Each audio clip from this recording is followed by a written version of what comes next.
इच्छा पूर्ति धनम सोयोषित रति स्वाज्ञा परा सेवका आतिथ्यम प्रतिदिनम शिव पूजनम मिष्ठान्न पानम गृहे साधु संगम उपासते चा सततम धन्यो गृहस्थाश्रम।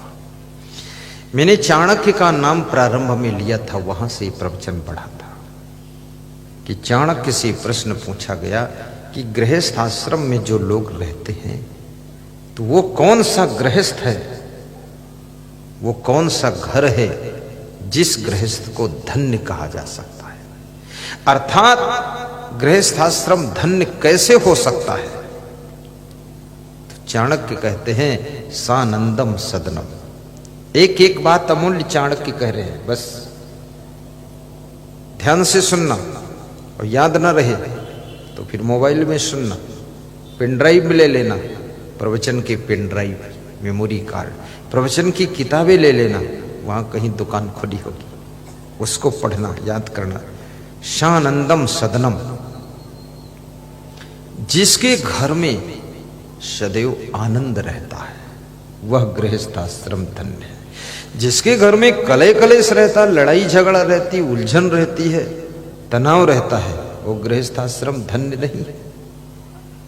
जिस घर में आनंद ही आनंद बरस रहा है, आनंद ही आनंद बरस रहा, बलिहारी ऐसे सदगुरु की, जहां किसी गुरु की कृपा बरस रही है, सुंदर स्वभाव है, आनंद आ रहा है, ऐसा घर धन्य होता है। आपका घर भी सुंदर होना चाहिए, लेकिन घर में रहने वाले लोग भी सुंदर होना चाहिए, और जो सुंदर लोग रह रहे हैं उनका स्वभाव, चरित्र, विचार, वाणी भी सुंदर होना चाहिए, उनके कर्म सुंदर होना चाहिए। केवल घर सुंदर होने से शांति नहीं मिलेगी, घर वाले भी सुंदर होना चाहिए, और घर वालों की केवल सुंदर होने से शांति नहीं मिलेगी, कृपया उनका स्वभाव भी सुंदर हो, चरित्र भी सुंदर हो, तब आपके घर में शांति और आनंद आता रहेगा। सानंदम सदनम सुतास्त सुधिया। और जिस गृहस्थ के लड़के बुद्धिमान हैं, आज सुबह वीरेंद्र दुबे कह रहे थे, जगदीश सिंह चौहान के 2 बच्चे हैं, राजेंद्र और महेंद्र, दोनों ने अपने पिताजी को फ्री कर दिया है, पूरा कारोबार ठीक से संभाल लिया है। लड़के बुद्धिमान, सब कारोबार संभाल ले। जिस गुरु के शिष्य बुद्धिमान हैं, वो गुरु को आनंद ही आनंद रहता है, और जिस गुरु को मूर्ख शिष्य मिले हैं, सब उल्टा पुल्टा काम करते हैं, वो गुरु भी असमंजस में रहेगा। और जिस माँ बाप को मूर्ख बेटा बहू मिले, जहां बाल्टी रखना चाहिए वहां रजाई रखते हैं, और जहां घड़ी रखना चाहिए वहां लोटा रख देते हैं। उलुल जुलुल सामान है। कितने घरों में मैं देखता हूं, घर अच्छा है और बेड अच्छा है, और बेड पर गद्दा अच्छा है, और गद्दे के ऊपर चादर अच्छी, तकिया अच्छी, लेकिन सब उलझा पड़ा है, लगत ही मां जानवर सब उलझिन है, रौंदिन है। कोई ठीक ठाक नहीं है, सब उलझ पुलझ के रौंद फौंद के, और सब गंदई गंजेड़ बना देंगे, कोई सुधारने वाला नहीं। चादर भी टेढ़ी बिछी है। सेटिंग करे। बुद्धिमान बहू होगी, बुद्धिमान स्त्री होगी तो आपके घर के सामान की सेटिंग रहेगी। पर बुद्धिमान भी है, लेकिन यदि आलसी है तो भी सेटिंग नहीं रहेगी। पुरुषार्थी भी होना चाहिए। कितने लोग बुद्धिमान बहुत है, पर आलसी इतना है, कुछ करना ही नहीं चाहता है, बस बैठा रहता माटी का धोधा।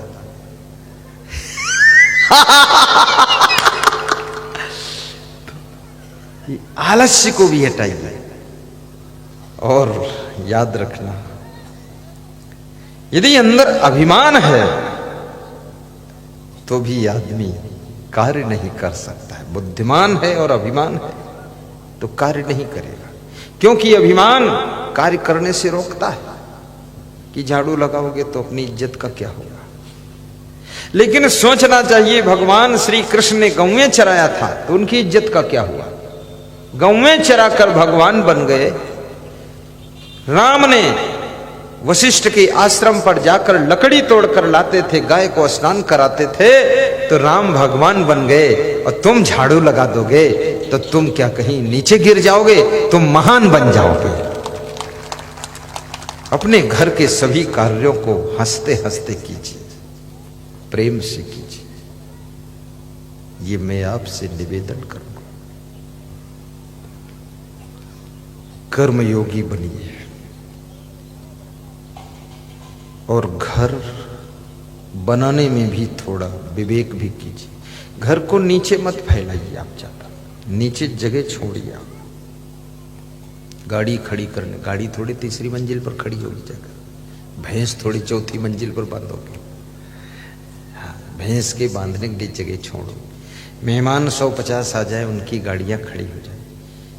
घर अगर आपकी मीडियम फैमिली है, छोटा परिवार है, 3 कमरे नीचे बनाइए, लेट बाथ किचन बना दीजिए और नीचे मंजिल में मेहमान और सामान रखिए, उसमें तुम मत रहिए। दूसरी मंजिल में 2 कमरे, लेट बाथ किचन, वहां तुम रहिए। तीसरी मंजिल में फिर 1 कमरा, लेट बाथ किचन, वहां बेटे को रख दीजिए। बेटा बहू कभी गुस्सा भी हो, तीसरी मंजिल से कूद जाने दो उसको सबसे ऊपर रखो, उसको आराम करने दो, ताकि उसको जगाने के लिए भी सीढ़ी चढ़ने में तुम्हारी हिम्मत न पड़े। ऊंचा मकान अच्छा लगता है, सुंदर लगता है, दूर से दिखता है, ऊपर हवा भी लगती, कीड़े मकोड़े भी रेंग कर ऊपर नहीं पहुंचते। और नीचे मंजिल में तो सब कीड़े उड़े सब रेंगते रहते हैं, सांप बिच्छू जो भी देखो सब नीचे घुसता रहता है। नो एंट्री है फिर भी जा रहा है। हाँ, इसलिए ऊपर मंजिल में। अभी हम आश्रम बनाएंगे, जो यहाँ उज्जैन में आश्रम बनाना, हमारे शिष्यों को, भक्तों को मिलकर बनाना है, बहुत सुंदर बनाएंगे। गवर्नमेंट की अगर रोक नहीं हुई तो 14 मंजिल ऊंचा बनाऊंगा। लिफ्ट में बैठो, चले जाओ, नीचे की जगह खाली पड़ी रहे, 20,000 गाड़ियां भक्तों की खड़ी हो, नीचे भोजन की पंगत हो, नीचे सत्संगी लोग बैठे 1 लाख की संख्या में, ऊपर सब सोए जा करके। बस लिफ्ट से जाइए, सीढ़ी भी रहेगी, कहीं लिफ्ट बिगड़ जाए तो वहां फंस जाओगे तो सीढ़ी भी रहेगी, 2 लिफ्ट रहेगी, ताकि एक बिगड़ जाए दूसरी सुधरो। व्यवस्था सब सही, बिल्कुल लेटेस्ट, बढ़िया, ऊंचा, ऊपर हवा खाओ, अच्छा बनाओ, सुंदर बनाओ, इंजीनियर से नक्शा लेकर बनाओ।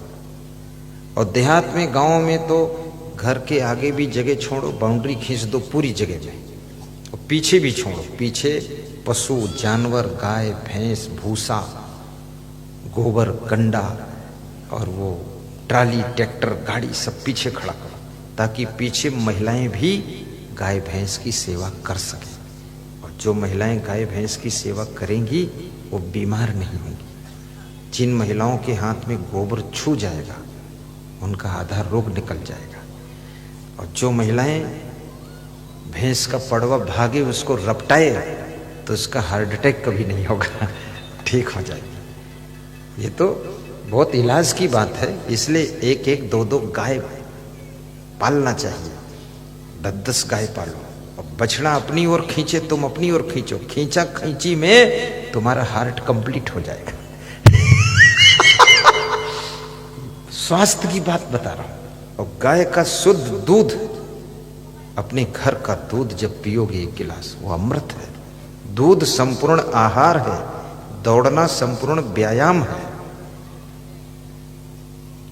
और सत्संग संपूर्ण शांति की चाबी है।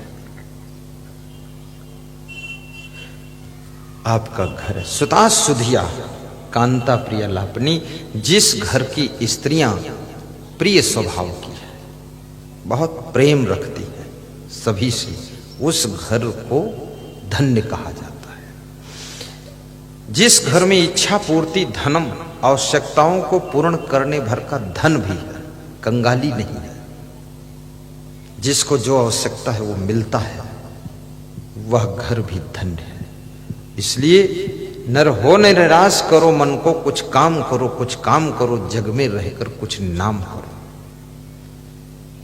कहे कबीर कुछ उद्यम कीजिए, आप खाए और को दीजिए।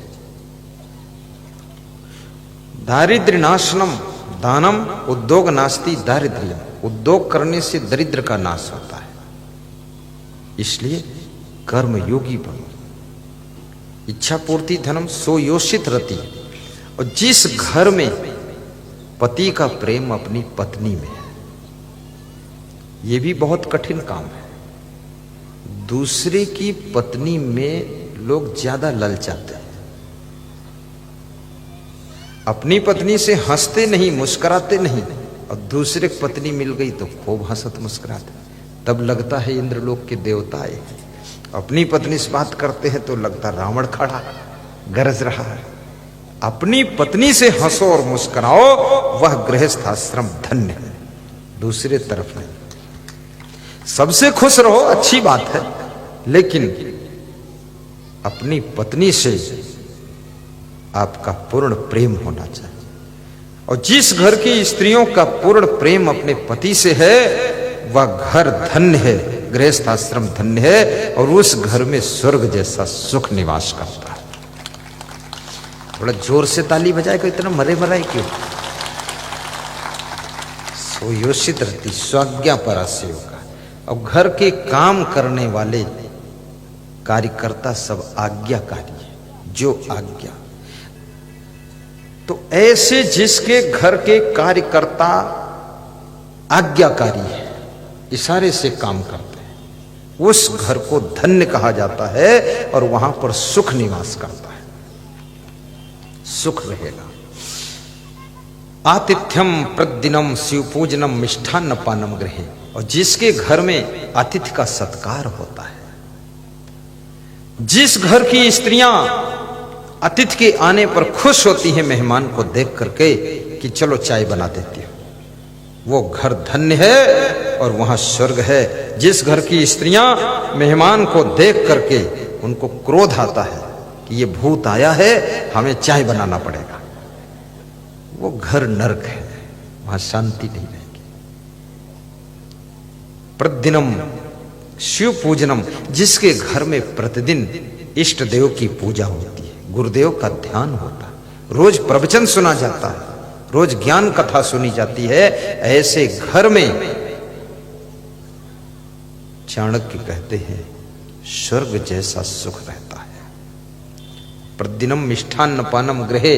और जिसके घर में कभी कभी मीठा पकवान भी बनता है, रूखा सूखा ही नहीं खाया जाता है। कोई उत्सव पर्व हो न हो, लेकिन कभी कभी पकौड़ी भी बन जाती है, और कभी कभी थोड़ा सा मालपुआ भी बनाकर खाते हैं, और कभी कभी खीर, कभी कभी सेवई, कभी कभी हलवा, रोज नहीं कभी कभी, वो घर भी धन्य माना जाता है। ऐसा